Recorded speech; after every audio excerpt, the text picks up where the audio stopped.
Howdy hey! Yeah, my name is Danny B, and thank you for joining in with another All About That Disney Life. That is me. I am the girl who is all about that Disney life.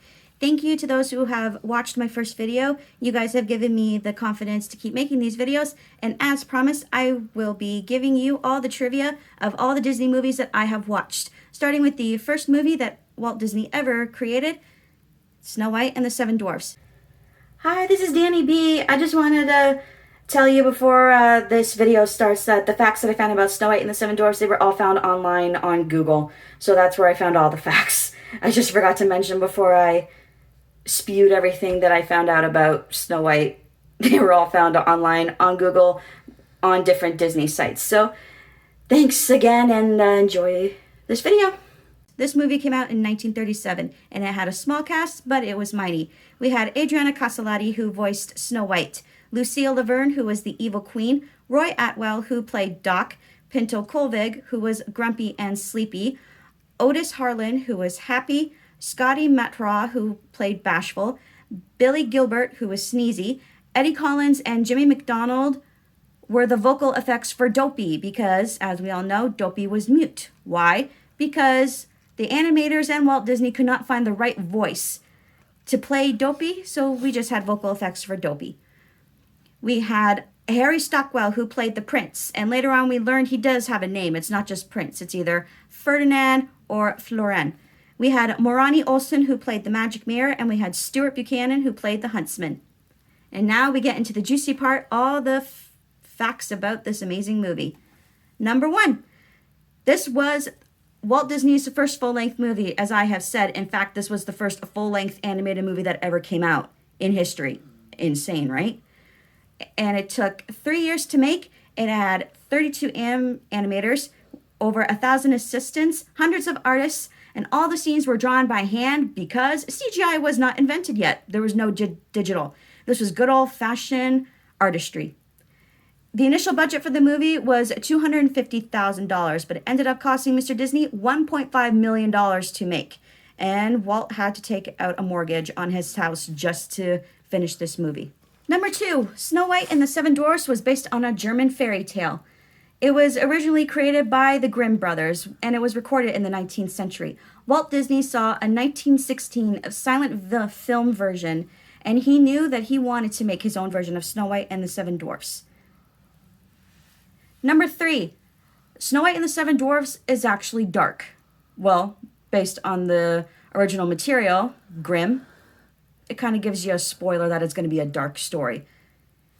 In this original story, we found out that the evil queen tried to poison or kill Snow White 3 times. We all know what the poison apple that was kept in the Disney movie. The second way that the evil queen tried to kill Snow White was with a corset. And she would try to kill Snow White by tightening the corset until Snow White suffocated. Obviously, that didn't work.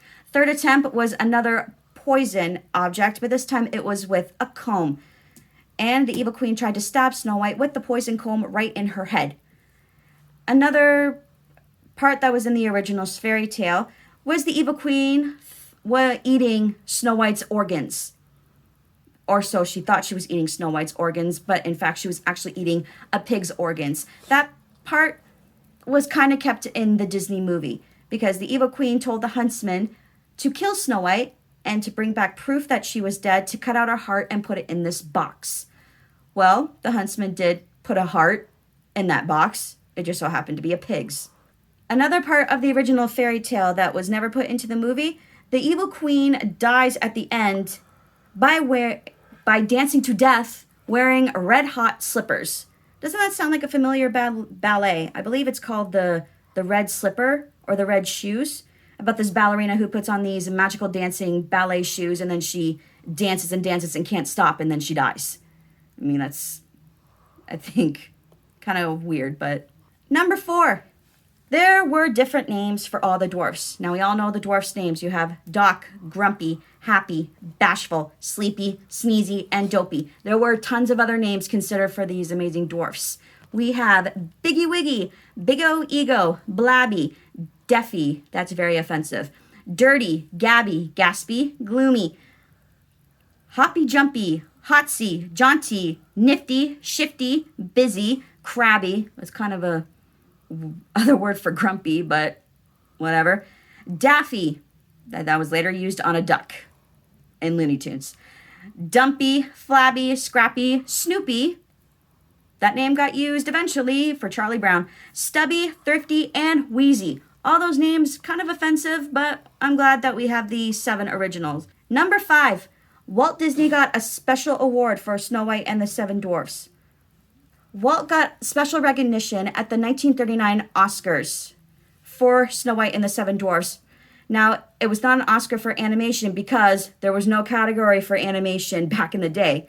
As I said, this was the first full-length animated movie to come out in history, so there was no category for that. But Walt was honored for the movie for being a significant screen innovation, meaning it was a trailblazer for more future animation movies to come out. He got 1 regular-sized Oscar and 7 mini Oscars to represent the Seven Dwarfs, and it was presented to him by none other than the 30s' other favorite star, Shirley Temple. Number 6, Snow White was the highest grossing film to make money, basically. It made nearly $2 million in its first year that it came out, but then it got knocked out when Gone with the Wind came out. There it is, and like the wind, bye-bye. Number 7, Snow White is Disney's youngest princess. Now, looking at her, I would have thought she was at least 16, 17 years old because of a childlike quality. You want to know how old she actually is? She's 14 years old.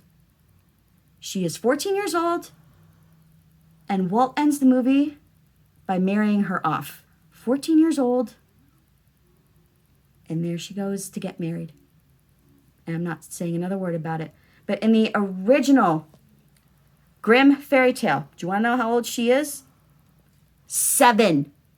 She is 7 years old in the original Grimm fairy tale. Was insane how young she was. In the original drawings that Walt Disney saw of Snow White, she looked a lot like Betty Boop. She had a flapper hairstyle, and originally she was going to be a blonde princess, but Walt Disney looked at the drawings and said, no, she needs to look more wholesome, more innocent. Although she is beautiful, like the magic mirror says, hair dark as raven, red lips as rose, skin white as snow, the fairest of them all. Number 8, there were some scenes that never made it to the final cut of the movie. Can you believe it? As amazing as the movie is, I didn't think there would be anything else to add, considering that this was the first animated film to come out in history and Disney's first film. I didn't think there was any other scenes to be added because of budget-wise and drawings and so on. First scene that was cut from the movie. There was a scene of dancing skeletons to be dancing around the prince because the queen captured him and had him in her dungeon. Scene number 2 that got cut, the dwarfs were building Snow White her very own bed because, as we know in the movie, Snow White had to take about 3 or 4 of the dwarfs' beds. And number 3, the scenes that got cut, Snow White daydreaming of dancing in the clouds with her prince. As sweet as that sounds, but it had to be cut. And we were left with what we got, which was still amazing. Number 9. As I said before, the speaking and singing voice for Snow White was the amazing Adriana Castellati, and she did an amazing job. Her father was a music teacher, and her mother was an opera singer for the Royal Opera. Over 150 girls auditioned for the role of Snow White, but Walt Disney did not like any of them. It was said in an article that I found online that he was very particular and very picky about what he wanted Snow White to sound like. I saw an interview with Adriana Castellati on one of the anniversaries of Snow White being around as a movie, and she talks about how she got the role of Snow White. Apparently, Mr. Disney or one of his animators called up Adriana's father to ask, do you know any girls who have like a childish voice speaking and singing that sounded innocent and sweet? And Adriana overheard her father And she picked up the other phone and she said over the phone, as her father's online with Mr. Walt Disney, saying, "Papa, I can do it." And then she started singing arias, or like singing some notes to Mr. Disney over the phone. Now, Adriana's father got a little upset that she was interrupting his very important call, but Walt Disney said, "No, that's perfect. That's the perfect voice. She's got the role." Miss Castellotti only earned $970 for her work for Disney's Snow White and the Seven Dwarfs. And considering that this was back during the Depression, I say that was a lot of money to have back in those days. But there is a sad ending regarding Miss Castellotti's career. Disney had her sign a weird contract, and the contract stated, and this is not quote unquote, but me paraphrasing the best that I can. It said in her contract that if Miss Castellotti was doing the voice of Snow White, she could no longer be a singing or talking voice for any work ever again. She couldn't be in any more movies, whether they be live action or animation. Her voice was nope. They just belonged to the rights for Disney. So there is the rise of Miss Castellotti's career and the end of Miss Castellotti's career. And I don't think she minded at the time, because she seemed pretty happy in this interview, saying that she was happy that she's the only one associated being Snow White. Number 10, Snow White's model. I don't mean a runway model. I mean Snow White had a walking, dancing animation model. As I said, Miss Castellotti was the singing and talking voice for Snow White, but in the early days of animation, because animators did not know how to draw people walking and so forth for a long movie, Walt Disney brought in live action models to run through the scenes of the movie. Now, the models were recorded so that the animators could copy their movements as they were drawing them. Snow White's live action model was Marge Champion. She was a dancer, and like I said before, her movements were recorded so that the animators could draw them later on. And she was also a model for the Blue Fairy in Pinocchio, Maid Marian in Robin Hood, and a dancing hippo in the Fantasia movie. Her husband was Art Babbitt, and he was an animator, and he's the guy who created Goofy. There's your bonus fact. Number 11. Snow White premiered December 21st, 1937 at Carthay Circle Theater in Los Angeles, California. And everybody in Hollywood thought that this would be Walt Disney's Folly, because everybody thought it would be a big flop. Boy, were they wrong. Snow White released nationwide on February 4th, 1938. And around the globe, this movie earned Mr. Disney $8 million. Not bad for a folly, right? Number 12, Snow White got her recognition. She got inducted into the Hollywood Walk of Fame on June 28th, 1987, and she has her own star on the Hollywood Walk of Fame on that boulevard. And she is only one of a few fictional characters who has her very own star. Number 13, the Snow White ride. So, in Disneyland, there is a Snow White Scary Adventure ride, and it remains there to this day. It opened in Fantasyland on July 17th, 1955, and as I said, it is still there today. But when Disney World opened, did they have one at Disney World? Of course they did. The one in Disney World opened when the park opened on October 1st, 1971. It got closed for a makeover in 1994 because the ride was too scary at Disney World. The ride consists of basically you travel through Snow White's adventures, to being in the spooky forest, to meeting the dwarfs, to being with the evil queen in the dungeon when she turns into the old hag. I think that was the part that scared all the kids. So, like I said, it got closed down in 1994 for an upgrade to make it less scary, and it reopened on December 16th, 1994. and it remained open until it was closed permanently on May 31st, 2012.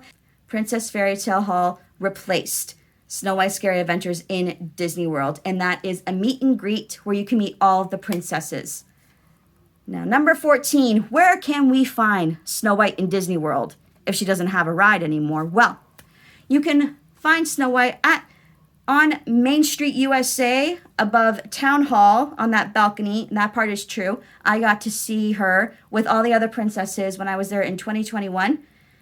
And you can also find her at Epcot in the Germany Pavilion. You can also see Snow White and the Seven Dwarfs on A Very Merry Christmas Party when it's out for the Christmas holidays. And a side note, and I got told this by my travel agent through Magical Dream Journeys, you can also meet the Seven Dwarfs during Halloween. It's like a solar eclipse whenever the Seven Dwarfs come out. You can also see Snow White and the Seven Dwarfs on the Seven Dwarfs Mine Train. They did give Snow White a ride after all, but this was more dedicated to the dwarfs to make it less scary. The ride is you get in a mine cart, you go through the mines, you see all the seven dwarfs, and then you hear that famous iconic song, Hi Ho, and then you get to travel around, and then the ride ends with the dwarf's cottage and Snow White and the dwarfs dancing, and the evil queen disguised as the hag outside the door. So they did keep some stuff from the original Snow White Scary Adventures ride. They just added it to the Seven Dwarfs Mine Train. You can also catch Snow White at the Festival of Fantasy parade that they have at Disney.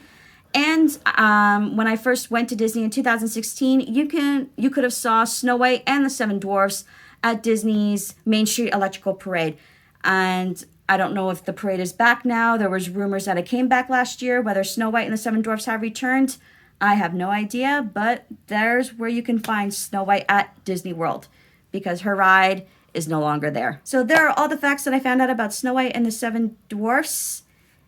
And thank you so much again for watching my first video, and I hope you enjoy this video. If you like this video, please give it a thumbs up, leave a comment down below, and don't forget to subscribe. And thank you again, and I will come out with a new video very soon, and I hope you have a zippity-doo-dah day. Goodbye!